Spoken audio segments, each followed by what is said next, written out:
బుర్ర తక్కువ మతోన్మాద క్రైస్తవ మిషనరీస్కి ఏం తెలుసు హిందూ వివాహాలలో ఉండే శాస్త్రము సొగసు. వాటిని రద్దు చేశారు. పంచ కట్టినా, చీర కట్టినా, తాళి కట్టినా, గాజులు వేసుకున్న దారుణ శిక్షలు విధించారు. ఒక మనిషికుండే మానాన్ని తీసేశారు. ప్రభుత్వ ఉద్యోగాలలో హిందువులకి ప్రవేశం లేదు. పల్లెటూరులో సైతం హిందూ క్లర్క్స్ని తీసేసి క్రైస్తవులతో నింపారు. అంటే తిండి లేకవారు, మర్యాద లేకవారు, మానం లేకవారు క్రైస్తవాన్ని ఆశ్రయించక తప్పలేదు. కోర్టులో హిందువులని సాక్ష్యం చెప్పడానికి పనికిరాదన్నారు. అంటే ఎంతగా అవమానించడమో చూడండి. 15 సంవత్సరాలు పైబడ్డ పిల్లలు క్రైస్తవ బోధనలు వినాలి, లేకపోతే వారు నిర్దాక్షిణ్యంగా చంపబడతారు.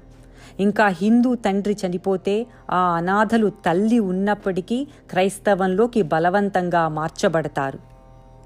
పరమ నీచత్వం ఏమిటంటే 1684లో